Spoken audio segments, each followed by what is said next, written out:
Welcome back, guys, to our brand new channel. Hello everyone, and welcome to Auto Shift. Hey. I'm your host, Roger. Today, we're plugging into one of the most electrifying topics in the industry. It is electric vehicle. Yeah.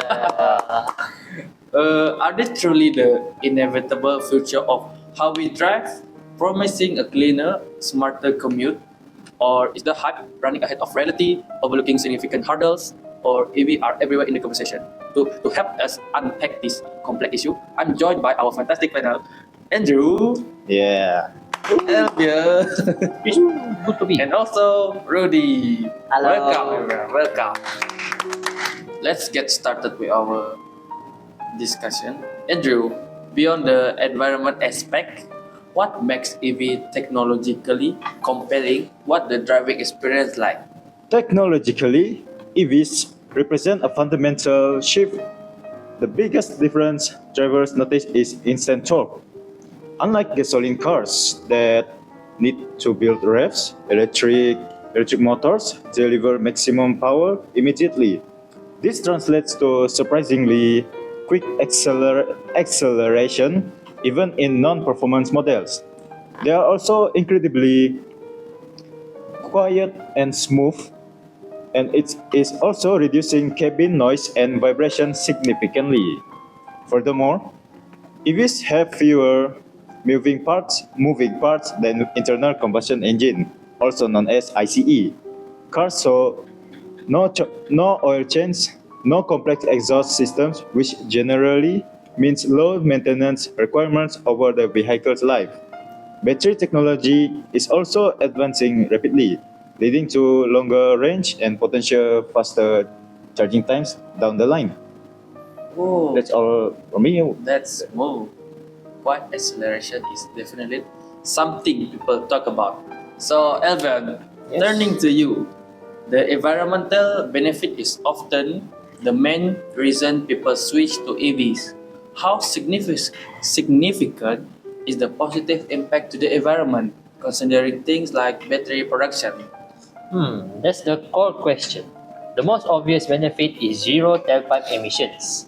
In operation, EVs don't release much CO2, nitrous oxide, or any particulate matter which can pollute the environment, which is a huge win for urban air quality and reducing greenhouse gases emission directly for transport. However, it's crucial to consider the life cycles of these emissions. The process of batteries, particularly mining raw materials like lithium and cobalt, is very energy intensive and has environmental and ethical concerns that we need to address. The source of the electricity used for charging also matters immensely. Charging a battery with electricity generated from coal is less beneficial than charging it with renewables. But considering manufacturing and multi, varied electrical grids, multiple studies show that over the lifetime, EVs generally have a significantly lower carbon footprint than gasoline cars. This advantage grows as electricity becomes greater. Ooh, so a net positive, but with important caveat about sourcing and production. That leads us nicely into the challenges. Rudy, perhaps the biggest practical concern for many is charging. What's the current state of e-infrastructure needed for this? All right. Ins- Infrastructure is definitely a major hurdle, Roger. While many EV owners can charge conveniently at home overnight, that's not an option that is available for everyone.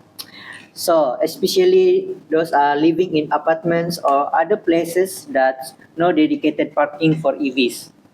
So, the public charging network is very much growing, but it is still inconsistent.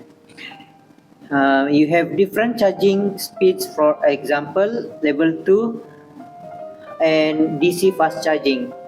It is varying costs, different network providers requiring different apps or card, and crucial charger availability and reliability.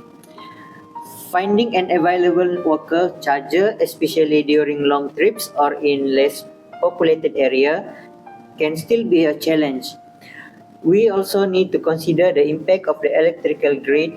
Millions of EVs charging simultaneously, especially during peak hour, will require significant grid upgrades and smarter energy management systems in order to avoid strain on the electrical grid.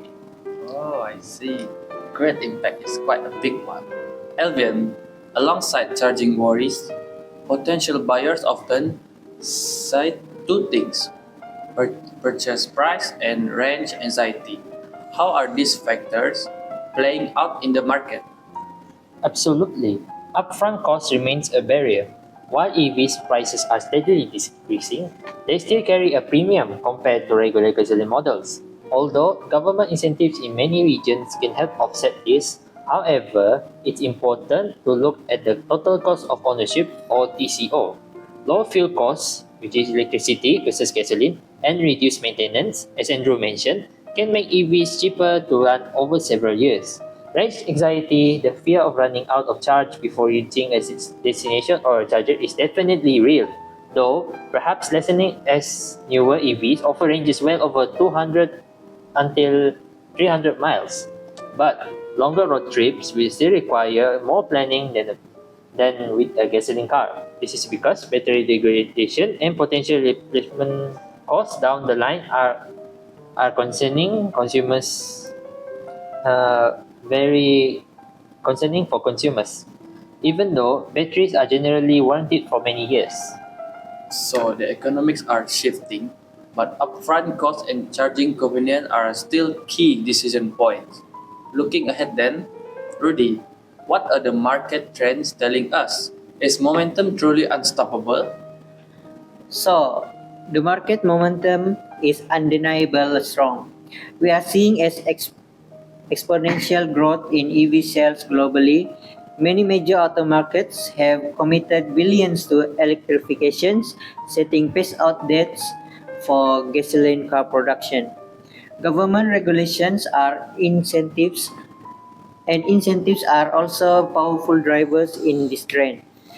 Think emission standards, tax credits, and bans on future ICE vehicle sales in some jurisdictions like California or the EU. Consumer interest is rising too, driven by environmental awareness, tax appeal, and fuel price volatility. However, the word unstoppable might be too strong. Economic downturns, supply chains issues, and the speed of infrastructure rollout could moderate or even slow the pace. We also need to look out for developments in alternative fuels like hydrogen, although EVs currently have a significant lead in the passenger car market. Well, thank you, Rudy, for the clear explanation. I guess that's all for this episode. We heard many different opinions from our panel of experts today. Some are quite positive about the development of EVs, while others are quite skeptical but remain hopeful. What do you guys think about EVs? Is it future a dominant force in automotive industries, or is it just overhyped trend driven by fantastical expectation or tech nerd and influencer? Stay tuned for the next episode. We will dive deeper about EVs benefits. So see you guys in the next episode. Bye bye. Bye. Bye bye.